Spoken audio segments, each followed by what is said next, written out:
today we're going to be talking about 2x2 matrices, determinants, and inverses. So we're going to find the determinant of a 2x2 matrix by taking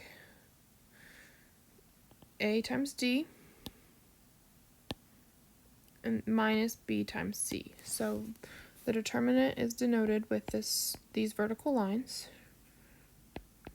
almost like an absolute value symbol. A times D minus B times C. So that's really pretty simple for 2x2 matrices. When we do 3x3 matrices, it gets a little bit more complicated. So just be aware of that.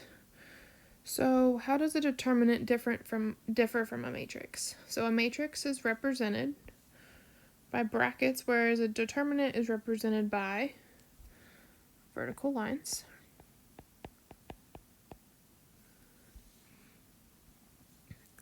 When is a matrix singular? So if the determinant of this matrix A is 0, then A is a singular matrix.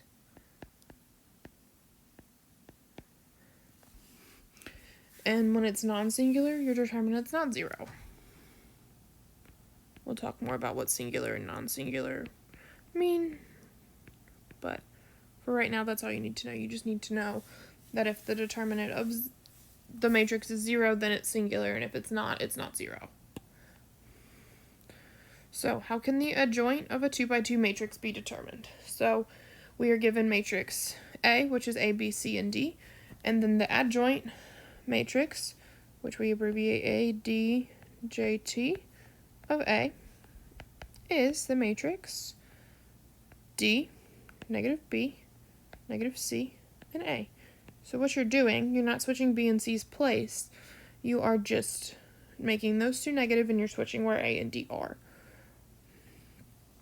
So we now need to find the inverse of a matrix. So for matrix A, where we have A, B, C, and D, its inverse can be expressed. So A to the negative 1 power means inverse. I'll use that abbreviation quite a bit because inverse is not fun to write.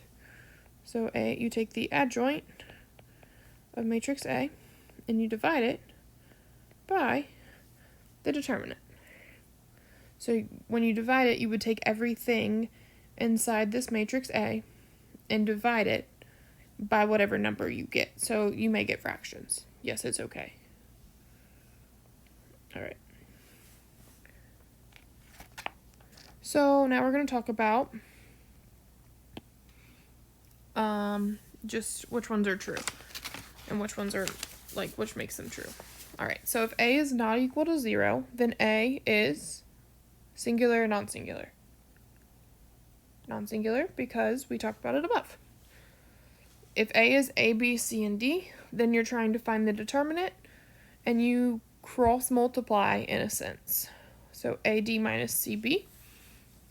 And if B is equal to negative 3, 4, 5, and negative 6, we want to find the adjoint.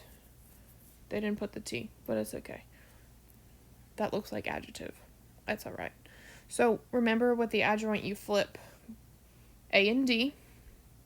So negative 6 and negative 3 would be flipped, and you make B and C negative. So that would make your answer be that one.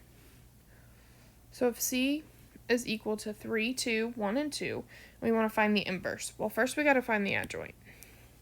So let's do some work down here. A, D, J, T of A is,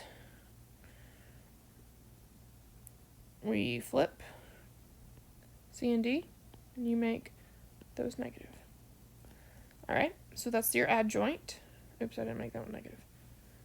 You flip those and make them negative, and then you want to find the determinant of A. Well, C in this case, but okay, well, let's make that C so we're not confusing everybody.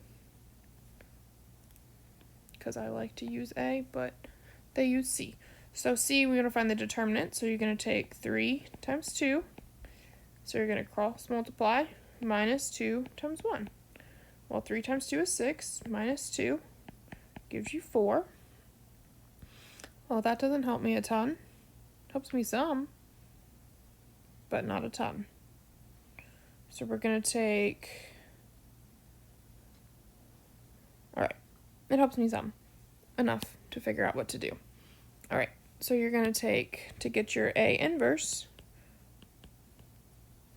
you're going to take 2 and divide it by 4, negative 2 and divide it by 4, negative 1 and divide it by 4, and you're going to take 3 and divide it by 4. Well, which one is that? Well, that's that one. Cool. All right.